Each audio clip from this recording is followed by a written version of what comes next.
বন্ধুরা কেমন আছো সবাই? আশা করি ভালো আছো। আমি আবারও হাজির লক্ষণ স্যার একটা মোটিভেশনাল ভিডিও নিয়ে, বিশেষ করে স্টুডেন্টদের উদ্দেশ্যে বা সন্তানের জন্য এটা তৈরি।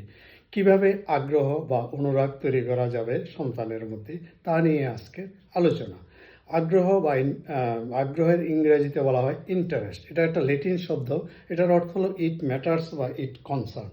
অর্থাৎ আমরা যখন বলি তার খেলাধুলায় আগ্রহ আছে, তখন দেখা যায় খেলাধুলার কথা উঠলেই সে চুপ হয়ে শোনে, হ্যাঁ, বা এটাতে অ্যাটেন্ড করার চেষ্টা করে, হ্যাঁ।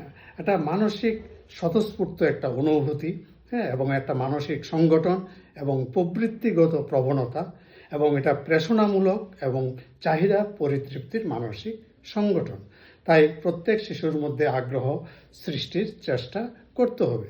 1 থেকে 3 বছরের শিশুর মধ্যে চলমান বস্তুর প্রতি আগ্রহ দেখা দেয়।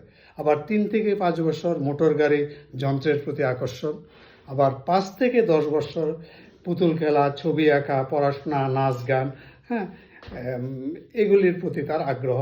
এমন 5 থেকে 10 বছরের মধ্যে ছেলে এবং মেয়েদের মধ্যে একটা তফাৎ দেখা যায়। মেয়েরা যেমন রান্নাবাটি নিয়ে খেলতে ভালোবাসে, ছেলেরা গাড়ি টাড়ি এগুলি নিয়ে ভালোবাসে।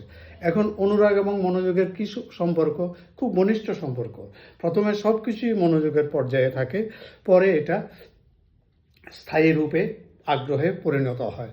মনোযোগ অস্থায়ী আর আগ্রহটা হলো স্থায়ী। যেমন হঠাৎ করে একটা শব্দ শুনলাম, মনোযোগ চলে গেল সেদিকে, এটা হলো মনোযোগ। আর আগ্রহ কি?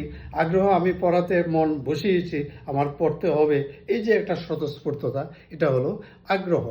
তো এখন মনোযোগ, স্থায়ী প্রবণতা, এটাকে আমার স্থায়ীভাবে আগ্রহে তৈরি করতে হলে মনোযোগকে এটা আমাদের চেষ্টা করতে হবে।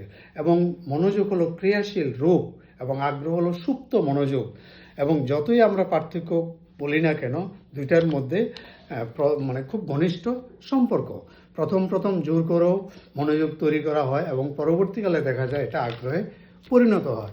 এবং আমরা অনেককে দেখেছি, অনেক স্টুডেন্টকে ছোটোবেলা ছোটো ক্লাসে অঙ্ককে ভয় পায়, আবার 9-এ উঠলে তার ফেভারিট সাবজেক্ট হয়ে যায় অঙ্ক। অর্থাৎ কি, তার মধ্যে আগ্রহ তৈরি হয়ে গেছে। এবং আমি মা বাবাদের উদ্দেশ্যে বলবো, কখনোই এসব কথা বলবেন না, তোর দ্বারা এসব হবে না, তুই পারবি না, হ্যাঁ, তুই অকে যা, আগা যা, এসব বললে মনোযোগও তৈরি হবে না, আগ্রহ তৈরি হবে না।